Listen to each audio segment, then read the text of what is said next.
Eh bien, salut Beto, bienvenue à la Bonjour, MJC. merci. Comment tu vas? Je vais bien, à part ce qui ne va pas, tout va bien. Comme d'habitude, donc il fait pas très beau aujourd'hui, mais on fait avec. Oui, on fait avec. Alors, je t'ai fait venir ici à la MJC aujourd'hui pour que tu puisses un peu présenter ton parcours, qui tu es, Mhm, ce que tu fais ici à Elbeuf, parce que c'est vrai que quand Clémence m'a parlé de ton profil, j'ai trouvé ça vraiment intéressant. mhm, Et du coup, j'ai vraiment eu envie un peu de partager ta personnalité et aussi ton travail. mhm. D'accord. Du coup, la première question que je vais te poser aujourd'hui, c'est tout simplement est-ce que tu peux te présenter et aussi est-ce que tu peux présenter rapidement ton travail? D'accord. Ben, selon l'état civil, en tout cas, je m'appelle Oumarou Aboubakri, Ok, mais personne ne connaît ce nom. effectivement, je te connais sous le nom de Beto plutôt. Effectivement, parce que c'est un surnom que ma grand-mère m'a donné, Beto Dji.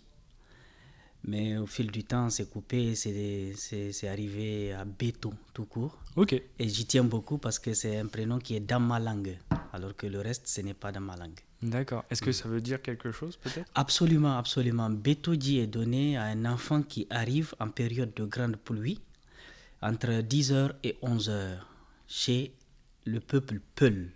Ok, super. Mais écoute, si t'es arrivé en temps de pluie, tu te sens bien ici en France du coup. En tout cas, en Normandie, j'ai constaté, il pleut pas Il mal. pleut beaucoup, ouais. Au Niger, on n'a pas beaucoup de pluie, c'est juste 3 mois sur l'année et depuis même quelques décennies, c'est que à peine 2 mois Encore de moins, ouais. pluie. Et la période des grandes pluies, c'est le mois d'août. Et donc, je suis né donc au mois d'août. D'accord, ok. Et ton travail du coup? Alors, qu'est-ce que je peux dire? Nous sommes arrivés au théâtre parce que au départ, vraiment, je suis arrivé par cet art-là. Nous sommes arrivés donc au théâtre par passion, vraiment par passion. Et du coup, très jeune, déjà, je me suis retrouvé dans une troupe de théâtre. Et petit à petit, cette troupe-là s'est organisée pour devenir une troupe professionnelle. À l'époque, ça s'appelait Arène Théâtre. Au fil des ans,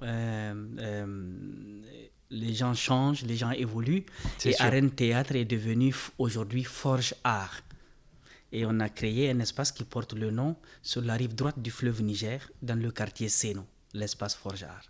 Ok, super. Et du coup, quel type de théâtre vous faites? Alors, il faut préciser que je viens d'un pays comme le Niger. C'est un pays du Sahel.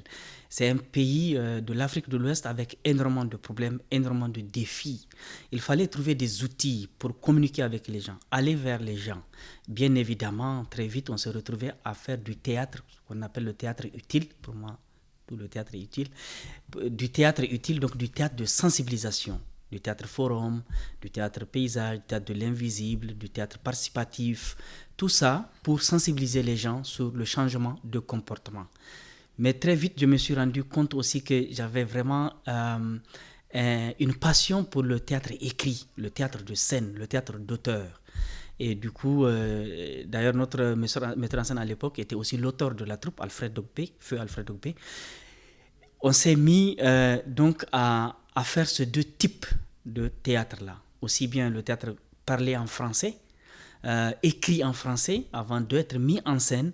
Donc, théâtre vraiment de scène avec cette forme classique, ce théâtre frontal-là. Et en parallèle, on faisait donc ce théâtre de sensibilisation, ce théâtre populaire, parfois même radiophonique. Donc, je peux dire que je suis trempé dans toutes ces formes de théâtre-là. Effectivement, oui, tu as vraiment, pour le coup, bien résumé, trempé dans plein de formes de théâtre, que ce soit, comme tu dis, à la radio ou au Niger devant un public. Mm-hmm. Et du coup, ça rejoint un petit peu la question que je voulais te poser, ça tombe bien.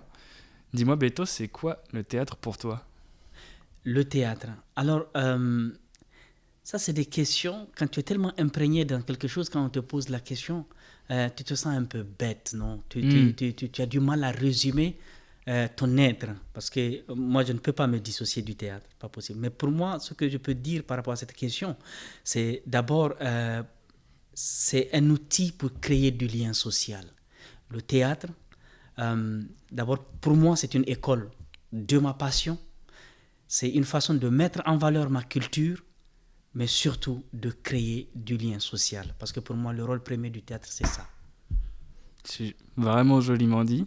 Et oui, c'est vrai que le théâtre, pour le coup, vu que c'est un art où on est en face d'un public, on ne peut pas se dissocier du public. C'est vraiment la forme d'écriture qui demande le plus d'interaction et qui crée le plus de liens avec les spectateurs. Voilà. Donc, et on est là, toi et moi, ce matin. Exactement. C'est grâce au théâtre. C'est grâce au théâtre parce que tu es venu voir une petite scène de théâtre forum organisée par les MJC, qu'on a pu se rencontrer. C'était avec plaisir de discuter avec toi et c'est encore un plaisir. Du coup, pour la suite, je vais te poser la question suivante. C'est vrai que tu parles beaucoup du Niger, que tu viens de là-bas, mais aujourd'hui on est en France et moi je voudrais que tu expliques un peu à nos spectateurs qu'est-ce qui t'a amené à venir en France, quel a été ton parcours du Niger jusqu'à ici aujourd'hui sur cette table. Bien. Alors, si tu permets, je vais compléter ma réponse par rapport au théâtre. Il n'y a pas de problème. Avant de répondre à cette question-là. Ce qui m'intéresse de plus en plus dans le théâtre, c'est l'engagement de l'acteur, l'engagement de l'artiste. Le monde est fait tellement de défis que, comme disait Garcia Lorca, on ne peut pas faire du théâtre que cette horrible chose qui sert à faire rire seulement.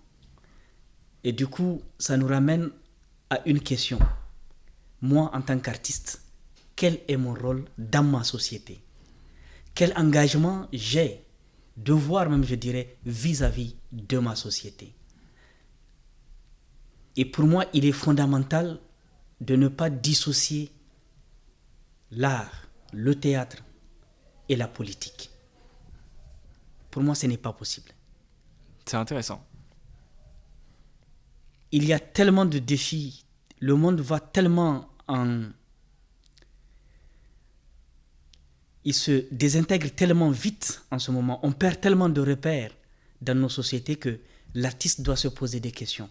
On doit être une lumière, on doit être un repère pour la société. On doit rester engagé pour ne pas perdre des valeurs. Et on sait que de tout temps, le théâtre a servi à ça. De tout temps, le théâtre a servi à révolutionner. Les événements les plus récents, c'est à Ouagadougou, le ballet citoyen, qui a permis quand même à faire partir un président. Et c'était un mouvement artistique. Il y a eu ce qu'on appelle chez nous à Niamey Djogol Culture, qui est un collectif d'artistes décidés à mettre le doigt là où ça fait mal par rapport aux politiques pour qu'ils revoient leur positionnement. Ce théâtre-là m'intéresse beaucoup. On ne peut plus se permettre de faire des pièces de théâtre juste pour le plaisir de faire. On doit aborder des sujets douloureux, mais vraiment douloureux, pour que notre société ne perde pas tout simplement certains repères fondamentaux pour notre avancement. On n'est pas là pour...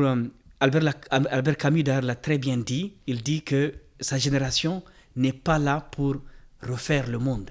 Ils vont juste essayer de faire en sorte qu'il ne se défasse pas. Et c'est très important. Notre rôle en tant qu'artiste doit servir à ça. Être vraiment de notre époque.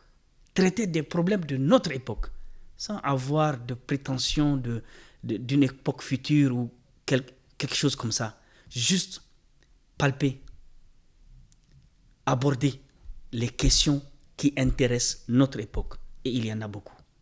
Effectivement, il y en a énormément. Tout à fait. Et oui, cette question vraiment de toucher au présent, d'être ancré dans la politique, d'essayer de faire changer les choses, pour toi, c'est vraiment par le biais du théâtre et c'est parfois par le biais de la fiction, mais c'est peut-être une fiction qui est un peu plus proche de la réalité que ce qu'on peut voir au cinéma, par exemple. Pour moi, le cinéma crée une distance terrible. Sincèrement, c'est beau. Ils ont beaucoup de moyens.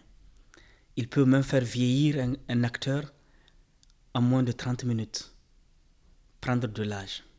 Ce qui est très compliqué pour nous. Ils peuvent même faire disparaître un acteur de l'écran, juste comme ça. Ce que moi, en metteur en scène, je n'arrive pas à faire sur le plateau. Pour moi, avec le cinéma, il y a une façon d'effacer un peu, de polir un tout petit peu les choses. Je n'ai rien contre le cinéma. Mais pour moi, le théâtre, ça reste organique, ça reste charnel. Ça reste quelque chose que quand on traite en face de quelqu'un, on peut toucher. Je ne dis pas que toutes les pièces de théâtre sont des chefs-d'œuvre qui permettent cela, mais le rôle du théâtre quand même, c'est ça. C'est d'essayer d'atteindre les gens, de toucher les gens par les mots, par le jeu d'acteur, en face de quelqu'un. Il est plus aisé de convaincre quelqu'un quand tu es en face de lui que quand il y a un écran entre vous. Complètement. On est bien d'accord là-dessus. Et souvent, les problèmes les plus douloureux, moi, je compare souvent le théâtre à la photographie. D'ailleurs, dans les scènes, on dit tableau 1, tableau 2. D'accord. Des tableaux. Comme pour un peintre, ça fixe quelque chose. Ça permet de garder quelque chose. Ce qui n'est pas le cas pour le cinéma. La photographie, par exemple, tu peux être des jours devant une photographie pour t'en imprégner, pour saisir tout la problématique, la pensée même de cette photographie-là. Et le théâtre, pour moi, c'est une succession de ça, de tableaux, de photographies fortes. C'est ça pour moi le théâtre. Et c'est un outil que j'ai choisi. Je ne dis pas qu'il est simple de transmettre tout ce que nous avons envie de transmettre, mais c'est l'outil que nous avons choisi. C'est le meilleur moyen d'essayer, en tout cas pour toi. Pour moi. C'est ça. Et c'est vrai que tu parles de toucher un public. Et c'est vrai qu'en général, quand on entend un réalisateur de cinéma parler de toucher un public, alors attention, je leur jette absolument pas la pierre et ils sont vraiment plein de bonnes intentions. Mais toucher un public au cinéma, c'est quelque chose de général, quelque chose de générique même. On va pas essayer de toucher l'autre directement, mais plutôt de toucher une population un peu abstraite dont on n'a même pas vraiment d'accès ou de contact. Alors qu'au théâtre, devant un public, quand on essaye de toucher les gens, on les voit, on peut leur parler, ils peuvent parfois interagir, en tout cas dans le cadre du Théâtre Forum que tu as eu l'occasion de faire. Et c'est vraiment en ce sens que je te rejoins pour dire que le théâtre est un outil très puissant pour parler de politique et des questions qui sont autour du monde aujourd'hui. Et c'est même dans ce sens que nous avons travaillé sur un concept qui s'appelle les assises citoyennes. C'est du théâtre, c'est vrai, c'est du théâtre législatif. Mais dans ce concept-là, le public a la possibilité de proposer des lois pour changer des choses. Discuter, entendre véritablement la pensée d'un spectateur, qui du coup est un acteur en fait. Parce que cette forme de théâtre-là repose à 80% sur l'auditoire, sur les gens que tu as en face. Pas parce que vous avez fait une mise en scène, vous avez répété. Non, pas du tout. On prépare quelques clés, on se donne quelques garde-fous, mais c'est tout. Tu ne sais pas qui sera dans la salle. Ils savent juste qu'ils ont le droit de discuter, de proposer, de discuter, de même de voter des lois. Si le Parlement quitte l'hémicycle pour se retrouver dans la rue, pour se retrouver sous les arbres à palabres, si on revenait à quelque chose qui serait beaucoup plus proche des populations qu'un bâtiment énorme qui abrite une quantité de députés où on ne sait pas ce qui se discute dedans, qui ne viennent jamais vers le peuple, il y a véritablement un problème. C'est pour ça que pour moi, on ne peut pas dissocier le théâtre et la politique. Ce n'est pas possible. L'une de mes critiques sur l'organisation même, par exemple de la ville de Niamey, nous avons 5 mairies, 5 maires pour une population de 3 millions. Je trouve que c'est peu. Il faut scinder, il faut éclater Niamey, je ne sais pas moi, en 10 communes. Aujourd'hui, nous sommes à 5, peut-être à 15, à 20, pour que chaque maire, chaque vraiment représentant du peuple, élu local, se retrouve le plus proche possible des populations. Parce que de toutes les façons, les clés, le rayonnement d'une société, c'est la population. C'est la population. On est bien d'accord. Alors Beto, on a bien parlé du théâtre, de ton expérience. Et moi, j'aimerais beaucoup qu'on parle aussi de toi et de ton parcours du Niger, ce que tu as pu faire là-bas, les rencontres que tu as pu faire. Oui. Et tout ça qui se mélange et qui t'amène aujourd'hui en France, ici, dans cette petite interview. D'accord. Oui, bien sûr. Je peux dire que mon histoire avec la France n'a pas commencé hier ou bien cette année. Je l'ai hérité, cette aventure-là. Vous savez que le Niger est un pays, une ancienne colonie française. Effectivement, oui. Beaucoup d'autres. Et le français est la langue officielle. C'est la langue dans laquelle nous apprenons à lire, à écrire. Il y a eu beaucoup de désagréments Pour les langues, oui. pour la question des langues, parce que bon, quand une langue arrive comme ça, il est évident que ça peut, si on ne s'y prend pas bien, ça peut triturer ou déclasser certaines langues nationales. Mais c'est une langue qui m'a ouvert le monde. C'est une langue de rencontre, je peux le dire. On est là, toi et moi, on se comprend très bien. Effectivement. Et du coup, nous nous sommes très vite retrouvés à penser, à écrire en français, à jouer des pièces en français, même des classiques.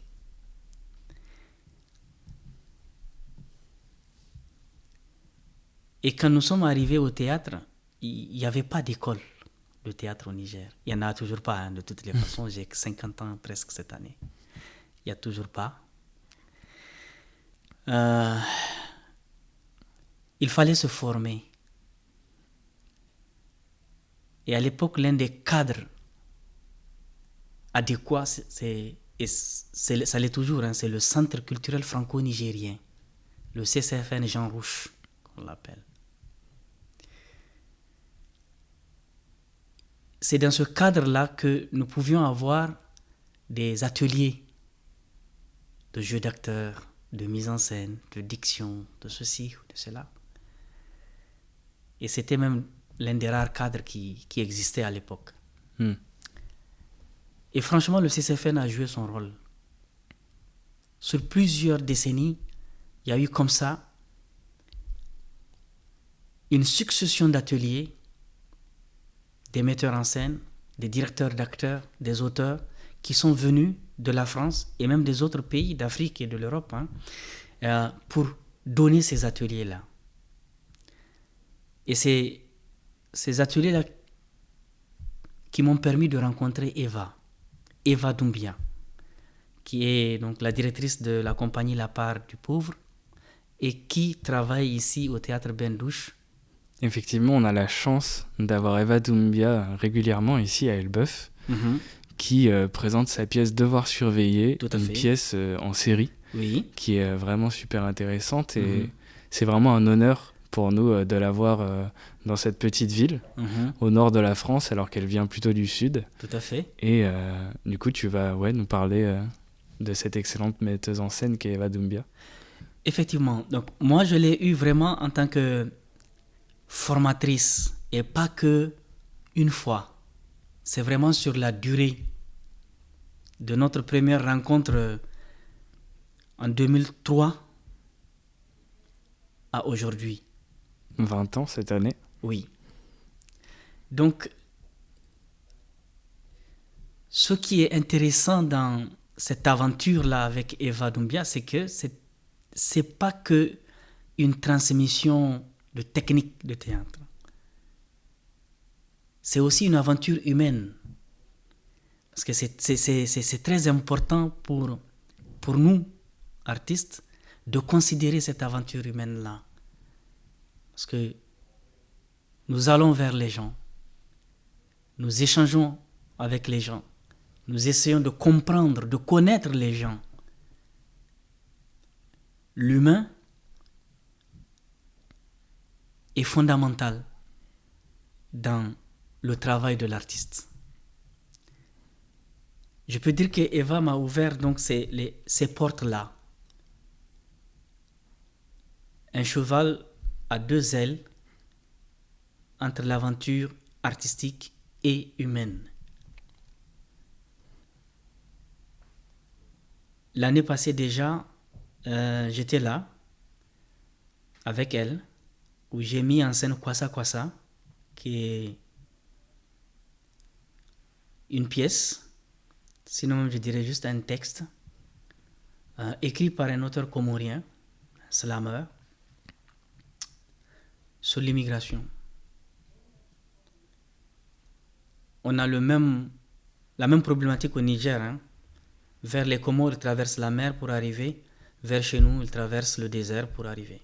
De milieux vraiment extrêmement hostiles dans les deux cas. Tout à fait, exactement. Et c'est vrai aussi que au fil des ans, des connexions ont été faites entre l'Espagne, la France, la Belgique, le Luxembourg. Mais mon aventure avec la France demeure forte. Et depuis la première rencontre à maintenant, elle n'a pas cessé de grandir. Un chemin a été fait. Et c'est pour ça que quand j'ai proposé le projet Fissure à l'Institut français de Paris, donc, de façon légitime, mon premier partenaire est donc la compagnie La Part du Pauvre. Qui est menée par Eva Doumbia. Qui est menée par Eva Doumbia et qui travaille donc à Elbeuf au Bain-Douche. C'est ça. Et voilà pourquoi cette résidence d'écriture et de création a été logée au théâtre des Bain-Douche. D'accord, donc c'est vraiment un lien qui trace 20 ans en arrière. Absolument. Et qui t'amène ici avec la compagnie d'Eva oui. pour présenter donc ton projet Fissure, Tout dont à fait. tu vas pouvoir nous parler maintenant. Fissure, c'est vraiment un sujet douloureux. Le propos est violent.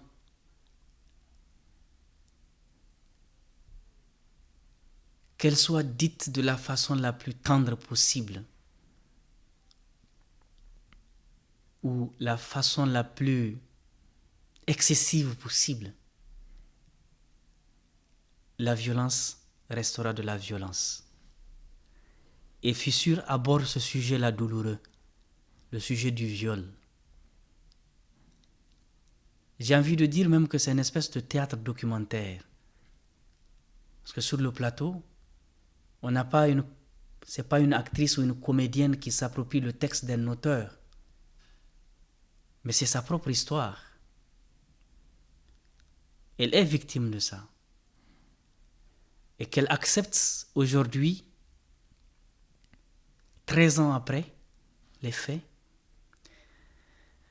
de dire, pas en aparté, mais dans une salle de spectacle, sur un plateau, ce que ça a été, ou ce que ça continue même à être pour elle, ça relève de l'audace. Complètement. Surtout pour une Nigérienne. On a énormément de cas de ça, et sous plusieurs formes, parce qu'il y a plusieurs formes de viol. Et parfois avec même la cotisation de la population ou de la société. Donc, quand les véritables coupables sont de loin au-dessus du Nigérien lambda, très vite, la victime devient coupable. Et c'est perçu comme ça. Donc c'est son histoire à elle. J'ai essayé de lui donner des appuis sur la scène pour que l'histoire ne la mange pas.